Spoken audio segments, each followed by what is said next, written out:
Apocalipse 1, de 9 a 20.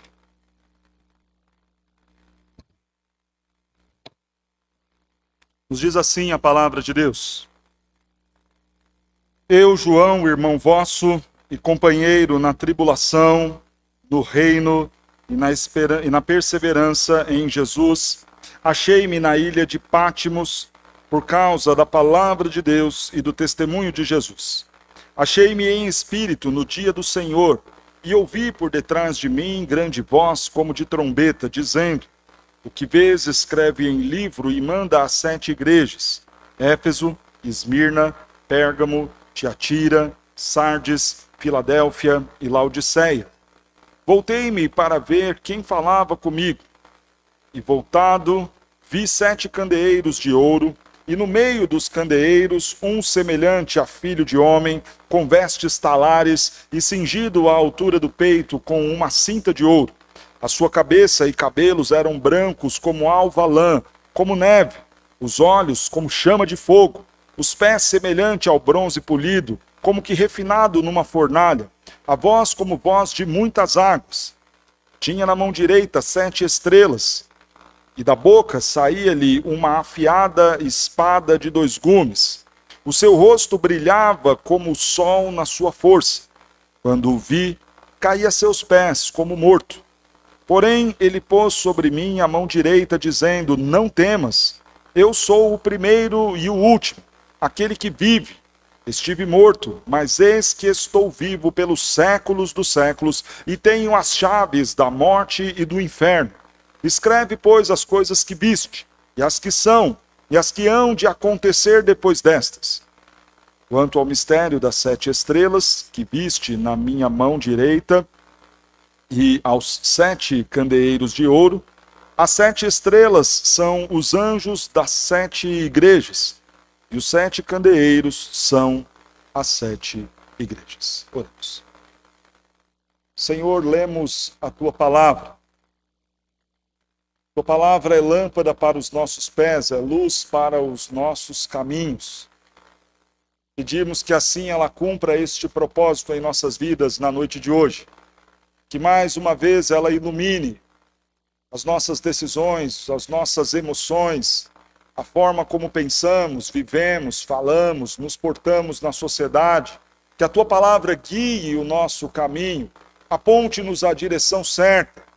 Traga, Senhor, conforto e consolo através da Tua palavra. Traga-nos, ó Deus, a exortação que o Senhor deseja para a Tua igreja.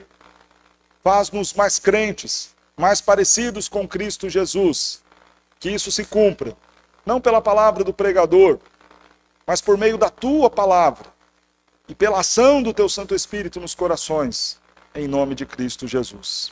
Amém. Nunca tivemos tantos cristãos em nosso país.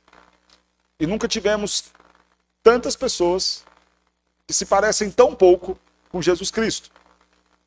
O grande número de cristãos não representa um grande número de pessoas parecidas com Jesus.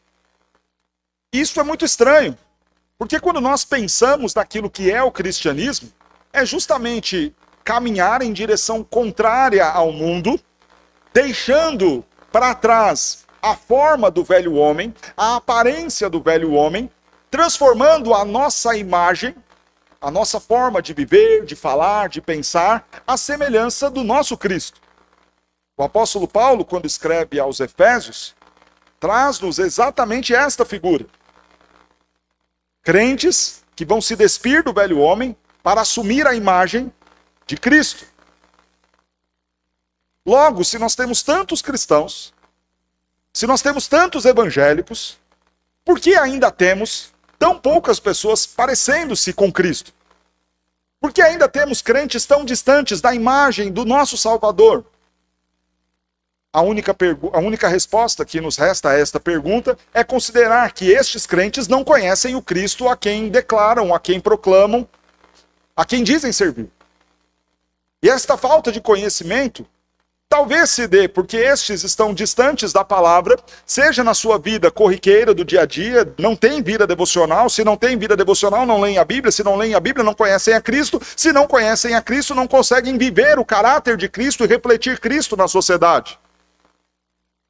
Mas também na sua vida eclesiástica. Cristo tem estado ausente dos púlpitos.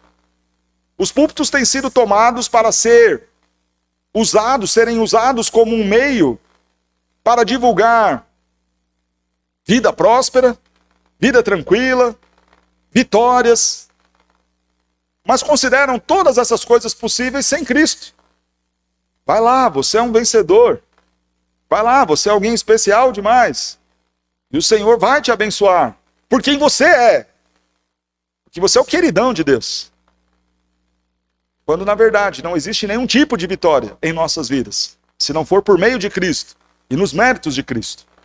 Seja por pouca leitura da palavra em casa, seja por pouca escritura pregada nos púlpitos. Fato é que os nossos crentes não conhecem mais a Cristo, e por não conhecerem a Cristo, não falam deste Cristo, não vivem este Cristo, não testemunham deste Cristo. E temos uma sociedade tão triste, tão cansada, tão corrupta, tão corrompida, com orgulhos, que não são um orgulho da palavra de Deus, da Igreja de Cristo e da Sagrada Escritura. Irmãos, quando nós lemos o texto de Apocalipse, capítulo 1, do 9 ao 20, nós temos uma apresentação gloriosa do nosso Cristo. E é importante nós falarmos desse texto. Se hoje os cristãos não refletem Cristo, talvez por não conhecerem a Ele, talvez por igrejas fracas e púlpitos fracos, os crentes do primeiro século, final do primeiro século, ano 94 aproximadamente, quando Apocalipse foi escrito, estavam com dificuldades no seu cristianismo por outra razão.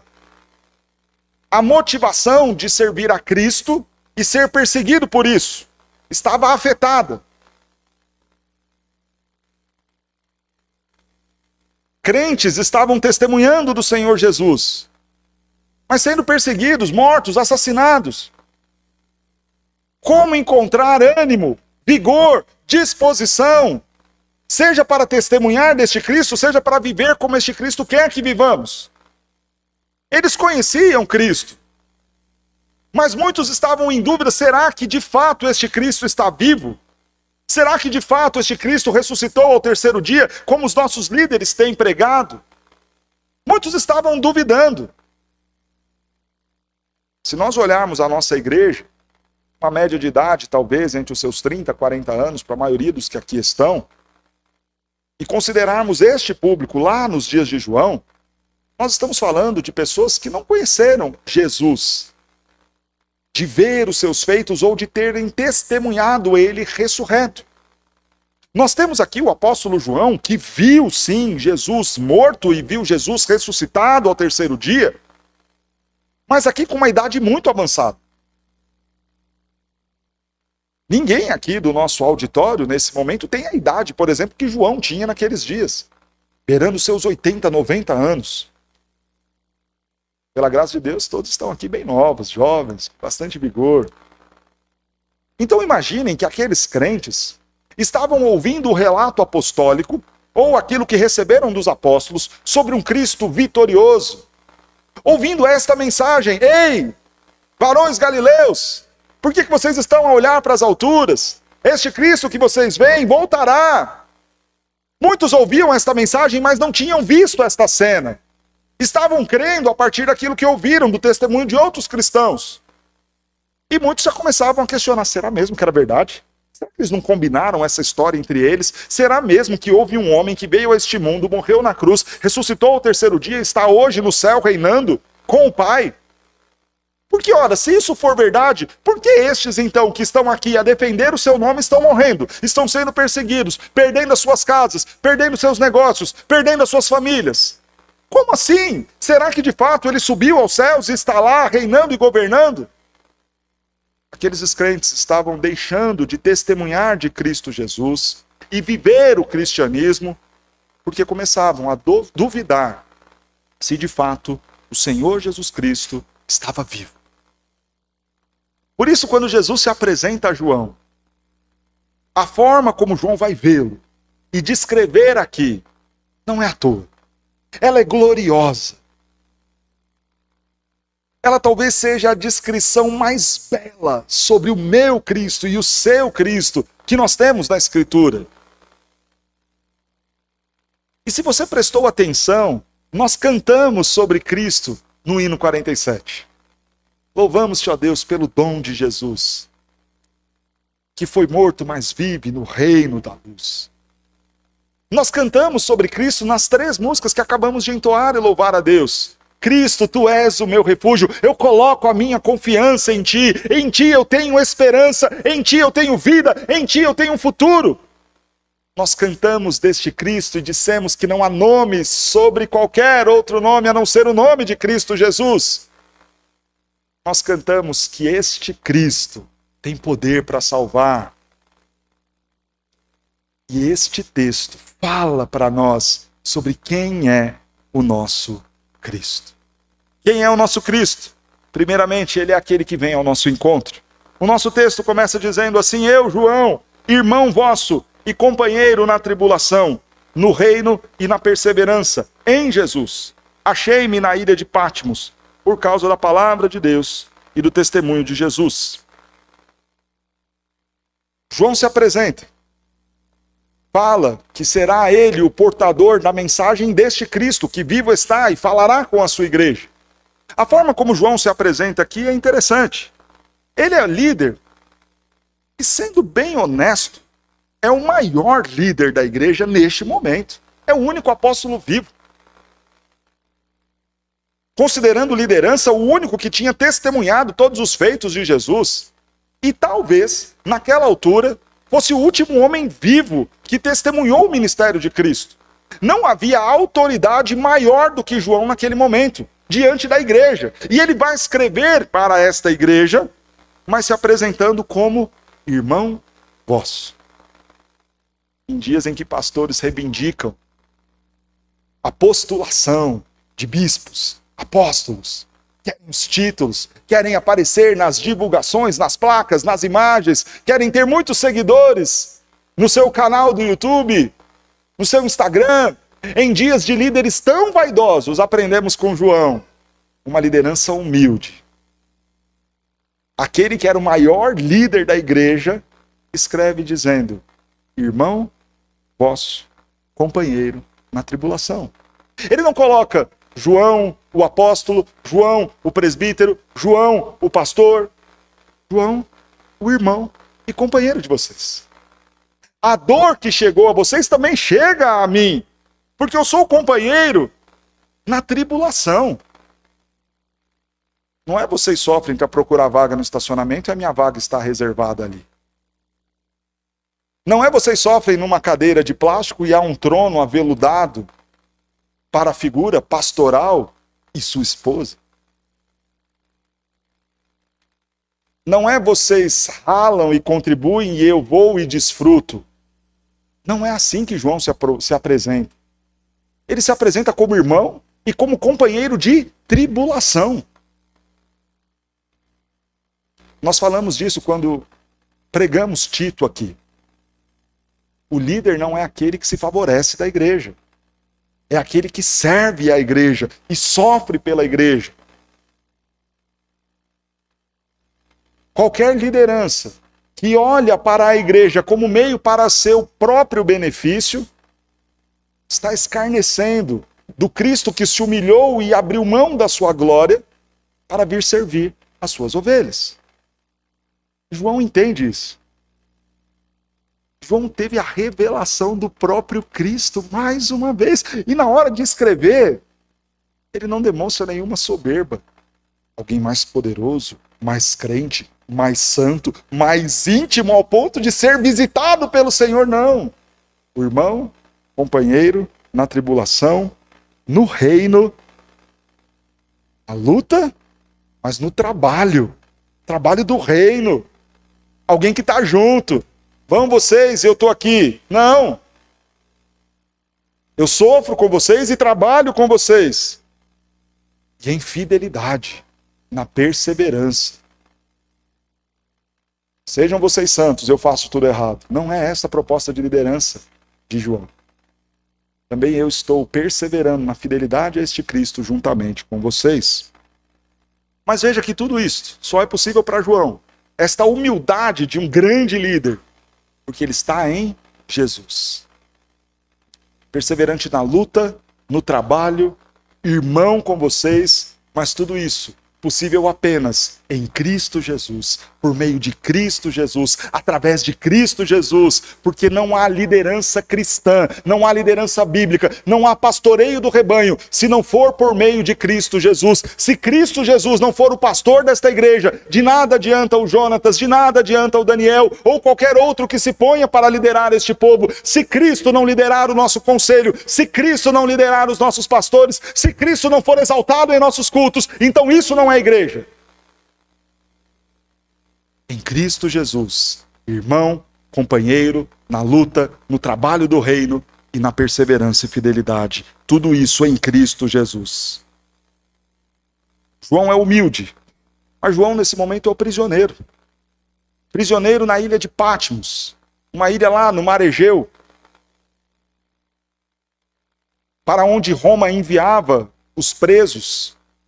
Uma ilha vulcânica. O que os presos faziam lá era trabalhar o minério daquela ilha de 32 quilômetros quadrados. Não dava para fugir daquela ilha. Água por todos os lados. Qualquer tentativa seria frustrada. E imagine, uma ilha vulcânica não tem uma faixa de areia fofinha para, em caso você tentar fugir, ela te jogar de novo para a areia. É rocha em toda a ilha. Qualquer tentativa de mergulhar, você vai bater em pedra. E se lançar ao mar, as ondas se jogarão contra as pedras. É morte na certa. Ali, trabalhando como um escravo, fazendo mineração. Imagine alguém, beirando seus 80, 90 anos, vestido de trapos, tratado como prisioneiro, trabalhando em mineração. Esta era a condição do maior líder da igreja naquele momento. O líder humilde, prisioneiro, mas irmãos, tremendamente agraciado. Embora ele estivesse naquela ilha, por conta de pregar a palavra de Deus e do testemunho de Jesus, não por qualquer crime cometido, injustamente ali, se o corpo estava na ilha, o espírito estava com Cristo. Achei-me em espírito no dia do Senhor e ouvi por detrás de mim grande voz, como de trombeta. Jesus vai até o encontro de João. É uma voz que vem por trás, para não ser confundido com qualquer outro som. Para você entender isso, talvez seria melhor se você estivesse aqui no meu lugar, com centenas de pessoas à sua frente, com os movimentos todos à sua frente, e uma voz que vem de trás, que não dá para ser confundida com qualquer outra coisa que esteja diante do seu olhar, para ser marcante, para ser única, para ser a voz de um encontro que demonstra graça, bondade e um grande privilégio daquele. Não eram as águas, não era o barulho das ferramentas, não eram os outros prisioneiros gritando, homens gemendo de dor ou homens brincando e tirando sarro, como é comum dos homens fazerem enquanto trabalham. Era uma voz diferente, era uma voz que vinha de trás, para não ser confundida com nenhuma outra voz ou nenhum outro som, porque este era um encontro único para aquele homem que estava preso, mas que em espírito teria um encontro glorioso com o próprio Cristo. Quem é o nosso Cristo? É aquele que vem ao nosso encontro. Ele foi ao encontro de João. E aqui eu quero trazer algumas aplicações para nós. Irmãos, Jesus nos encontra independente do momento em que nós estamos na nossa vida. Seja você um líder, seja você um membro de uma igreja, seja você alguém que não teve ainda este encontro com Jesus. Seja você aquele que está morto em seus delitos e pecados. Quando é a vontade do Senhor, Ele nos encontra e vai até nós. Pode abaixar meu microfone, tirar os efeitos, por gentileza. Ele vai até nós. Independente do momento em que nós estamos vivendo, independente da circunstância difícil que nós estamos, Jesus pode nos encontrar. Jesus nos encontra independente do lugar em que nós estamos. Eu já ouvi relatos de irmãos nossos aqui, que foram achados pelo Senhor Jesus, em uma sarjeta, no meio de um bar, em condições talvez que nós jamais diríamos, lá Jesus me encontrou. Irmãos que testemunharam, que foram chamados pelo Senhor e que tiveram um encontro com Jesus, quando estavam lá, drogados, perdidos, distantes, mortos em seus delitos e pecados, mas quando Deus deseja salvar, quando o Senhor deseja nos encontrar, quando o encontro perfeito, incrível, transformador tem que acontecer, o Senhor vai ao nosso encontro e nos salva, e nos liberta, e nos transforma. E este é o meu Cristo, este é o seu Cristo. É o Senhor desta igreja, aquele que nos encontrou, pessoas diferentes, de lugares diferentes, com histórias diferentes, condições financeiras diferentes, condições culturais diferentes, acadêmicas diferentes, mas todos aqui com uma coisa em comum: fomos encontrados por este Cristo, fomos achados por Ele, fomos salvos por Ele, e aqui estamos porque Ele nos salvou, nos encontrou, e é este o Cristo que nós servimos. Glória a Deus por isso. Irmãos, talvez tenhamos muitas pessoas que nós amamos, que estão em lugares e em condições neste momento que nos façam pensar: ali não tem jeito, ali Jesus não vai, ali Jesus não salva, ali Jesus não alcança. Mas o nosso Cristo é este que vai ao encontro das suas ovelhas. É o pastor que deixa as 99 no seu aprisco e vai lá atrás das enfermas, das doentes. Foi isso que Jesus disse quando estava lá com os pecadores e as pessoas questionaram: como assim? Como é que o Senhor está se encontrando com esse tipo de gente? De gente perdida lá da Paulista, de gente perdida lá desses cantos. Como assim o Senhor está com estes? Mas este é o nosso Cristo, que vai ao encontro do perdido, e pode salvar o seu filho, e pode salvar o seu pai, e pode salvar o seu esposo, que pode salvar a sua esposa, que pode ir ao encontro daquele que você nem sabe onde está agora, e transformar a vida dele. Quando nós encontramos o nosso Senhor Jesus Cristo, o inferno vira céu. A prisão vira a porta para a entrada na sala do trono. João estava num lugar terrível. Imagine a situação de João. A tristeza, a dor física, a dificuldade, o mau cheiro, o desprezo, o descuido, pessoas deixadas em uma ilha para lá sofrerem.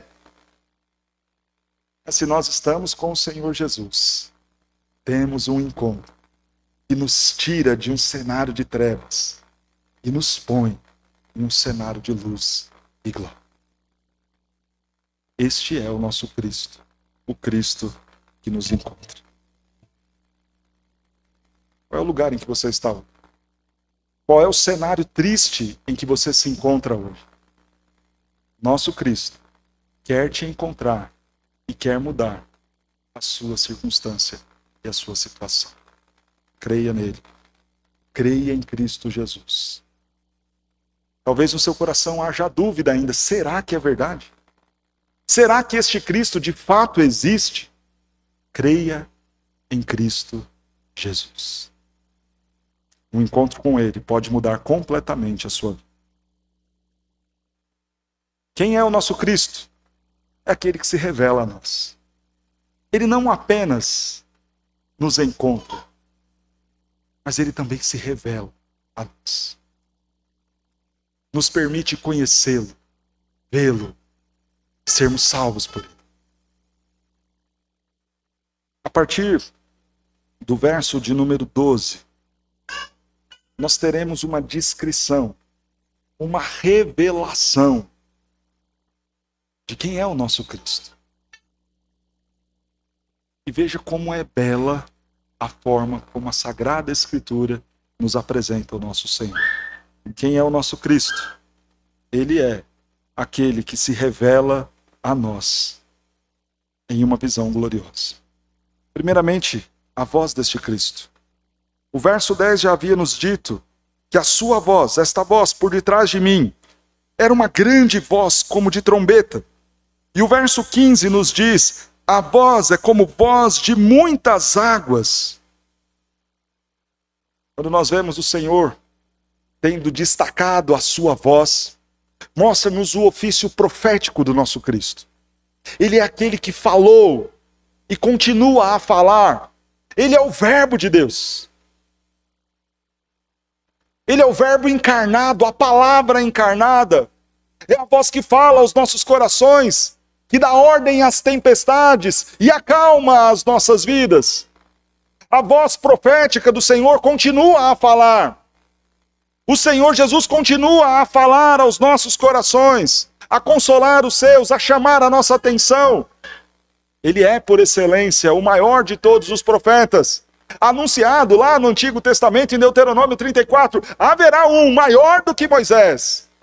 Este profeta, este um, maior do que Moisés, veio, é o nosso Cristo, e continua a falar como voz de trombeta, a trombeta que anuncia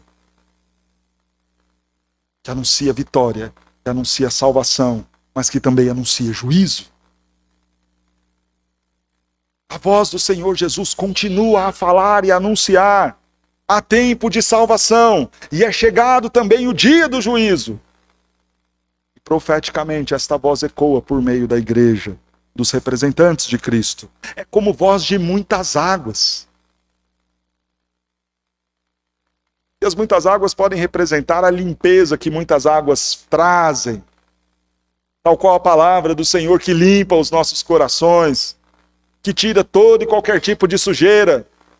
Mas também são as muitas águas turbulentas de um mar que choca-se contra as pedras, tal qual a visão de João naquela ilha.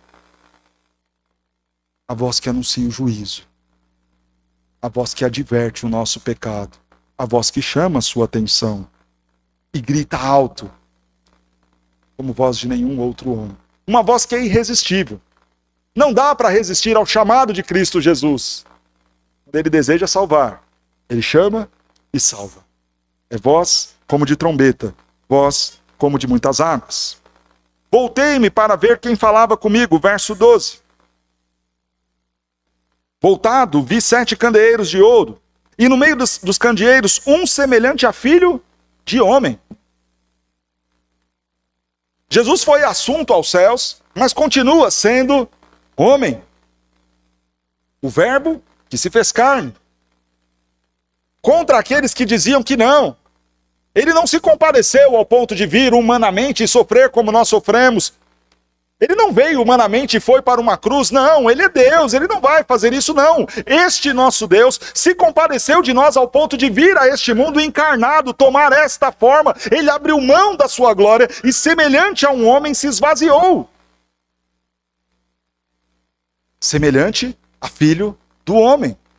A condição que João estava a contemplar Cristo era de alguém 100% Deus, mas também 100% homem. As suas vestes, diz o texto, vestes talares, cingido à altura no peito com uma cinta de ouro. Se no primeiro momento, falando da voz do Senhor, nós vemos o ofício profético, aqui nós temos o ofício sacerdotal de Cristo. Cristo é profeta, Cristo é sacerdote e Cristo é rei. Não há profeta maior do que o nosso Cristo. Não há sacerdote maior do que o nosso Cristo. E não há rei maior do que o nosso Cristo. Essas vestes descritas no texto são as vestes que um sacerdote comumente usava. Aponta para esta representação que Cristo faz de toda a humanidade junto ao Pai.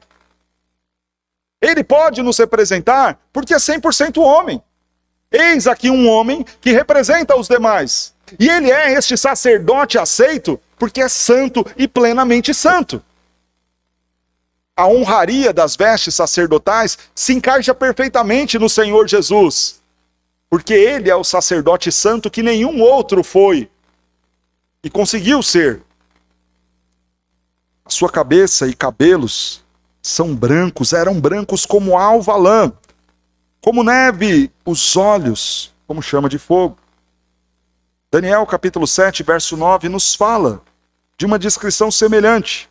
Continuei olhando até que foram postos uns tronos, e o ancião de dia se assentou. Suas vestes eram brancas como a neve, e os cabelos da sua cabeça como pura lã. Este Deus, que é homem, este Cristo que se revela como Filho do homem na sua humanidade, é semelhante ao Pai, é igual ao Pai, corrigindo. Porque ele e o Pai são um. E assim como o Pai tem vida em si mesmo, concedeu também ao Filho ter vida em si mesmo. Fala aqui então aquele que é Deus. Os cabelos brancos apontam para esta eternidade. É o ancião de dias lá do livro de Daniel. Aquele que de eternidade em eternidade é Deus. Um atributo próprio da eternidade, da vida em si mesmo, da perenidade, atribuído a Deus Pai, também é agora atribuído a Deus Filho, para que entre a igreja do Senhor não houvesse nenhum tipo de dúvida de que Jesus Cristo é o Filho do homem, é o Filho de Deus, é o próprio Deus. Este é o nosso Cristo. Os seus olhos são como chama de fogo. Aponta para a onisciência e onipresença, tal qual fogo que consome absolutamente tudo que está à sua frente. Os olhos do Senhor cerca a todos nós. Observa a todos os nossos passos. Sonda os nossos corações. Vê os nossos pensamentos. Conhece tudo aquilo que nós somos. O Senhor é onisciente. Ele é onipresente. Seus olhos, como chama de fogo, estão a observar todos os nossos passos. A observar aquilo que os inimigos da igreja estavam fazendo e causando contra o povo de Deus. Os seus pés, diz o texto, semelhantes ao bronze polido, como que refinado numa fornalha. Quando nós lemos Apocalipse capítulo 19, verso 15, nós vemos que estes pés esmagarão os inimigos. Estes pés, como bronze polido, apontam para este Deus que exercerá o juízo. Agora vejam, irmãos, a importância desse texto. O sofrimento e a dor daqueles crentes, a dor de João, era de uma perseguição injusta que estava sendo feita contra os cristãos. Quando Jesus se apresenta assim, ele está dizendo: ei, eu estou vendo. Não pensem que eu estou de olhos fechados. Não pensem que eu me esqueci de vocês. Não pensem que eu estou ignorando aquilo que estão fazendo com vocês. E mais, não pensem que eu não vou fazer nada. Os meus pés são como bronze. Esmagarão os inimigos. Aqueles que pisam vocês, aqueles que esmagam vocês, aqueles que os põem em cadeias, em ilhas, estes acertarão contas com o próprio Senhor Jesus Cristo. Ele é o juiz. Na sua mão direita tem as 7 estrelas. Quando nós vemos esta menção, falamos de duas coisas sobre o Senhor. Primeiramente, o seu cuidado pastoral. Observe o verso de número 20. Quanto ao mistério das 7 estrelas que vistes na minha mão direita, e os 7 candeeiros de ouro, as 7 estrelas são os anjos das 7 igrejas, e os 7 candeeiros são as 7 igrejas. Observe que o mistério sobre o que são essas estrelas é descrito aqui no próprio texto. São os pastores, os líderes da igreja. São os anjos que o Senhor colocou dentro da igreja para cuidar e para pastorear o rebanho. Mas o pastoreio deste só é possível porque estes pastores estão em minhas mãos. Na mão direita do Senhor está a liderança da igreja, o pastoreio da igreja e o cuidado da igreja.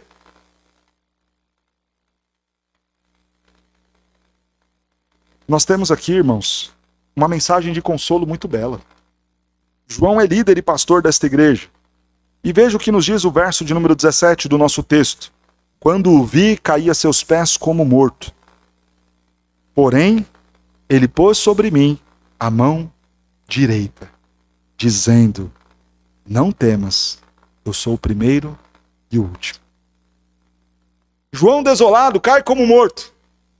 Este Cristo, que é o Senhor da igreja, que tem os líderes da igreja em suas mãos, que pastoreia a sua igreja e não deixou este pastoreio, é Ele quem consola e cuida desta igreja, sofre e cai diante dos seus pecados. João cai diante do Senhor porque ele não se vê com dignidade de estar diante da presença deste Cristo glorioso. Envergonhado, então ele cai no chão e é consolado com a mão direita deste Cristo que pastoreia a igreja. Não será a igreja presbiteriana que vai trazer vida ao seu coração. Não será o pastor Jonatas que vai trazer o consolo ao seu coração.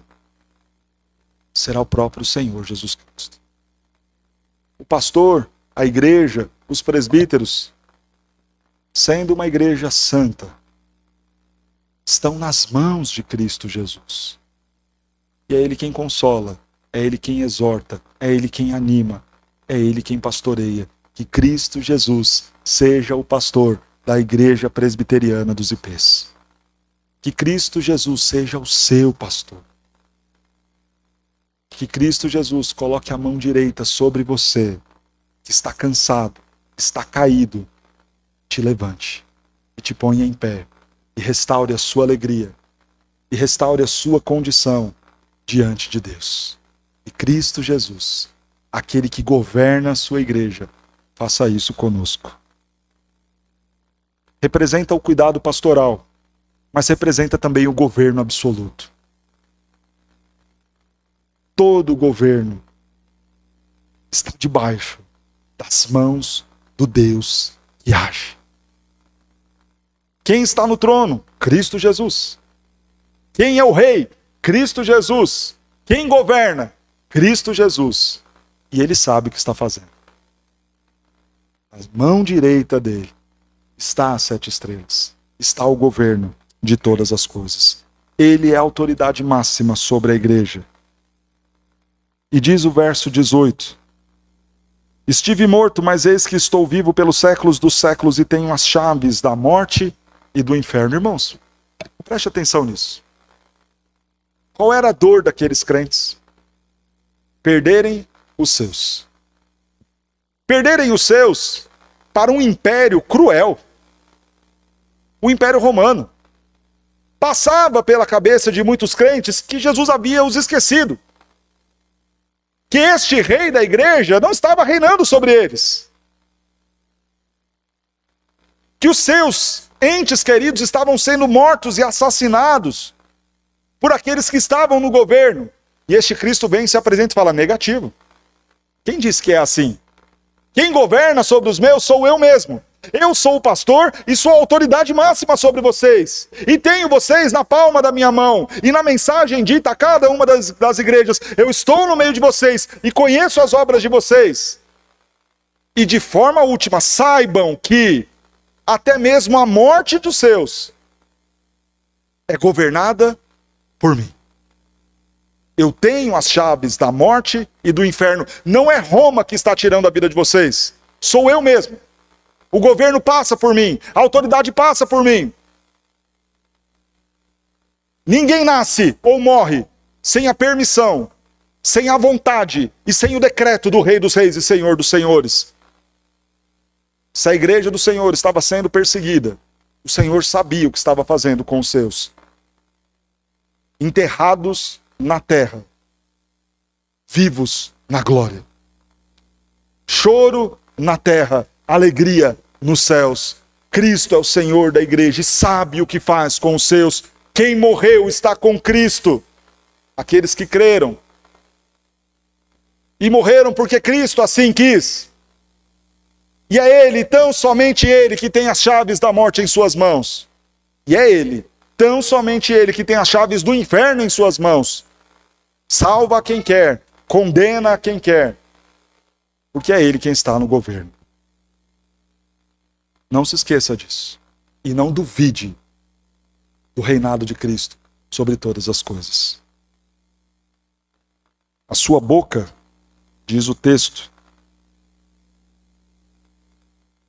sai-lhe uma afiada espada de 2 gumes. Perceba que aquela voz profética tem agora saindo de sua boca uma espada afiada. E a melhor forma de nós entendermos isso está revelada na própria Escritura. Veja o capítulo 2, verso 16. Olha aí no seu texto. Portanto, arrepende-te, se não venho a ti sem demora, e contra eles pelejarei com a espada da minha boca. O que representa esta espada afiada que sai da boca do Senhor Jesus? A peleja e a execução da pena dada aos inimigos de Cristo e de sua igreja. Ele é o juiz, mas é também o executor da pena. Ele não apenas vê, ele julga, ele governa e ele executa a pena para aqueles que se opõem a ele e a sua igreja. Mais uma vez, considere esta mensagem dentro do contexto de Apocalipse. Porque o nosso senso de justiça, corrompido pela queda, humanista, egocêntrico, antropocêntrico, talvez ache isso duro demais. Mas Jesus está falando para todos aqueles que estavam a encarcerar os seus, a matar os seus, e está falando para consolar uma igreja, dizendo a eles: olha, os meus olhos, chama de fogo, estão vendo tudo. Calma, ninguém está morrendo sem a minha permissão. Eu estou atento, eu estou vendo, eu sei o que está acontecendo, eu continuo sendo rei e pastor sobre vocês, eu julgarei cada um deles e saibam, não ficarão impunes. A espada que sai da minha boca pelejará contra eles. E é exatamente isso que acontece quando nós lemos o texto de Apocalipse, capítulo 19, verso 15, no final do livro. Temos na peleja final o Senhor destruindo com apenas um comando de sua voz todos os inimigos da sua igreja e do seu povo. Este é o nosso Cristo. O seu rosto é glorioso. Brilhava como o sol na sua força. Há um contraste final sendo feito aqui. A visão que muitos daqueles crentes tinham era de um homem fraco, crucificado, humilhado no madeiro. Mas não é esta a forma que ele se apresenta. Não é o rosto ensanguentado, mas um rosto que brilha. Não é um Cristo debilitado, preso à cruz ensanguentado.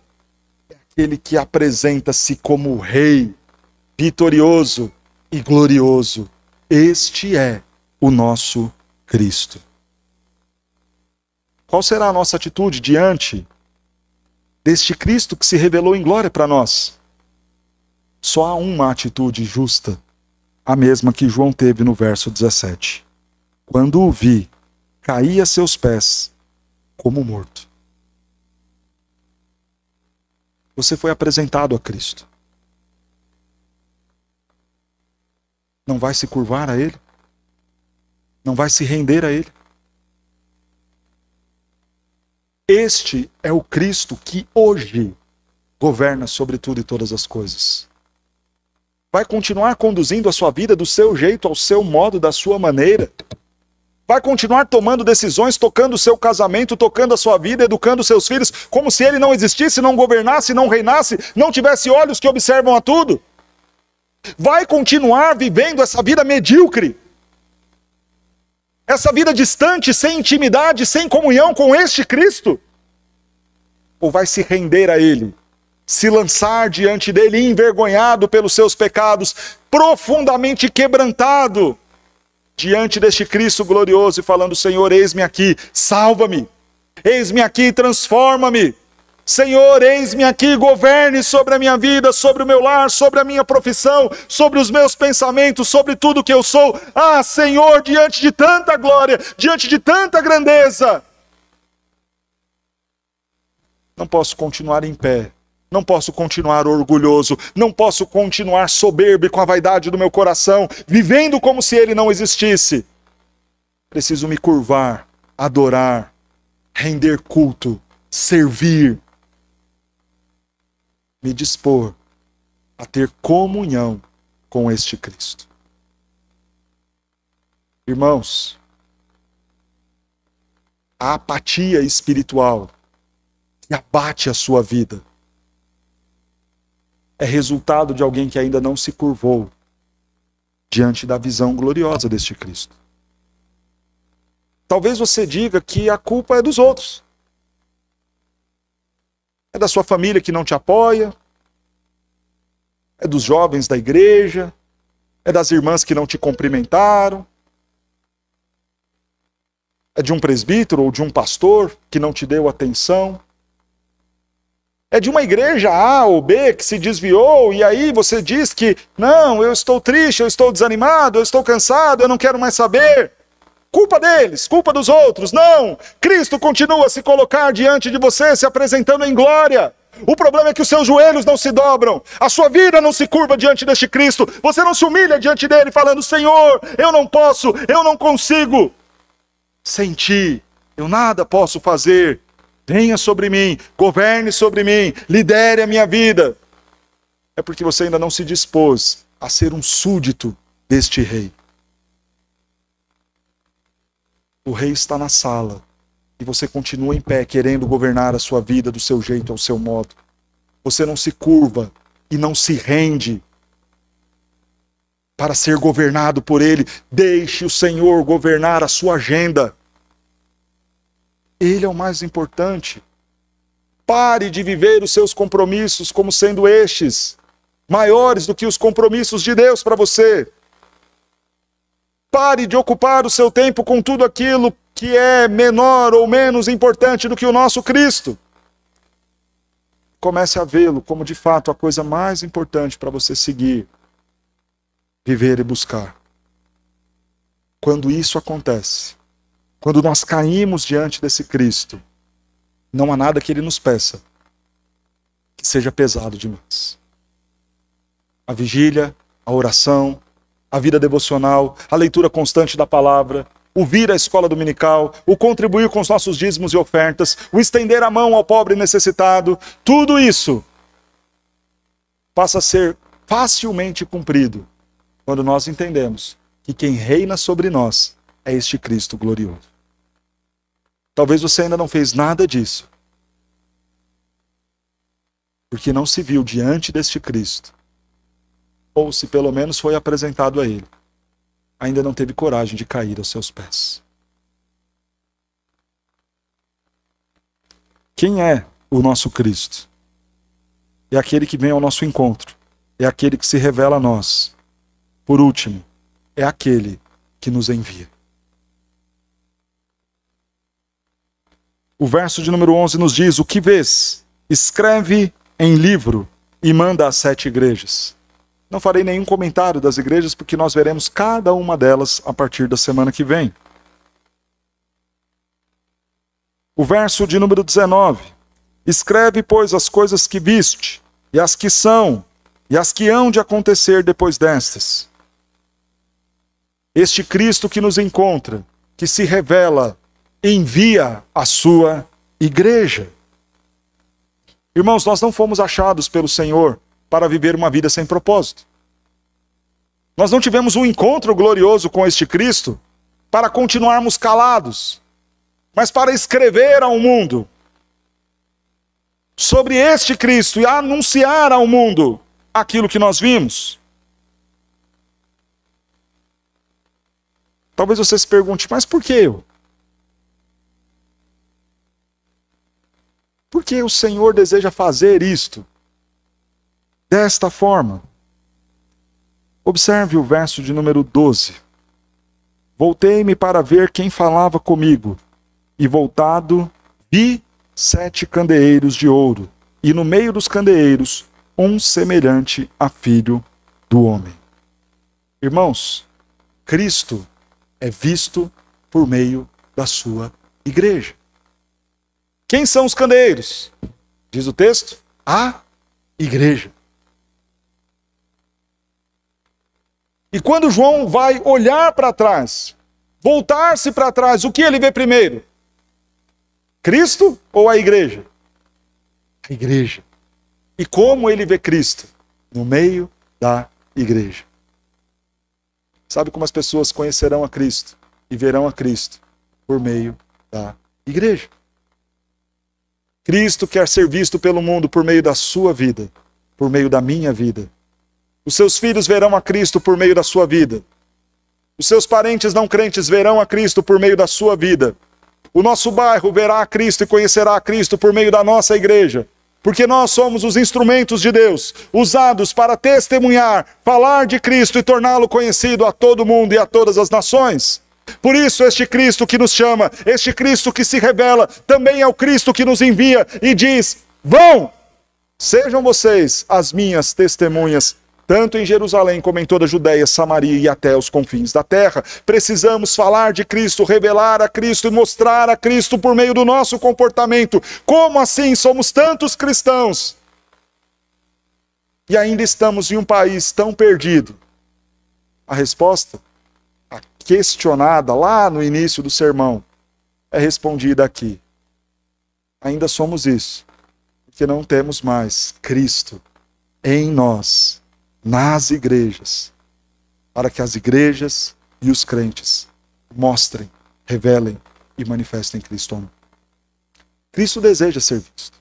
Ele quer usar você, quer usar a nossa igreja. Cada ministério, cada pessoa precisa ser um agente a revelar Cristo Jesus. O grupo de jovens da nossa igreja precisa revelar Cristo Jesus no seu comportamento, nas suas ações, nos seus eventos. O grupo de cânticos da nossa igreja precisa revelar Cristo. Precisamos ser mais parecidos com Jesus antes de dirigir a igreja do Senhor Jesus em adoração. Precisamos tornar Cristo manifesto às nações. O ministério infantil, dos adolescentes, dos casais, o coral, o conselho, a junta diaconal, todos os grupos de trabalho da igreja do Senhor não estão aqui a servir por um fim em si mesmo, mas estamos aqui apenas para revelar Cristo e torná-lo conhecido às nações.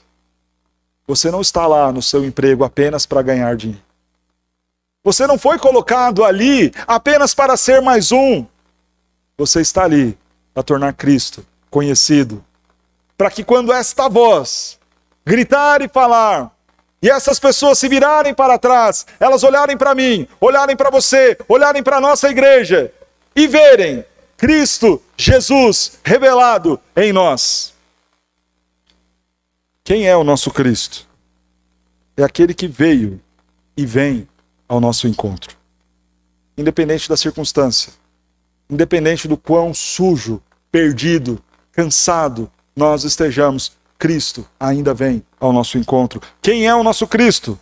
É aquele que se revela em glória.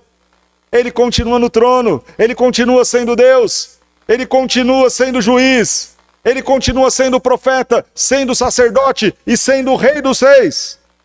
Quem é o nosso Cristo? Ele é aquele que nos envia para pregar e falar do seu amor e anunciar dos seus grandes feitos. O que você fará diante deste Cristo? Que a sua resposta seja uma total rendição, dizendo: Senhor, venha sobre a minha vida, venha sobre o meu lar, governe os meus dias, seja o meu Senhor Jesus e Salvador da minha vida. Se você ainda não fez esta sua entrega ao Senhor Jesus, se Jesus ainda não é o seu Cristo, você não pode sair daqui do mesmo jeito que você entrou. A palavra de Deus nos revelou quem é este Cristo, da igreja cristã, da igreja evangélica. Ele não quer ser o Cristo apenas da igreja ou daquele conhecido seu, ele quer ser o Senhor e Cristo e Salvador da sua vida. Renda-se a Ele. Peça para que Cristo seja Senhor da sua vida. E se disponha verdadeiramente a ser como Cristo é. A fazer aquilo que Ele te ordena. A viver para a honra e glória dEle.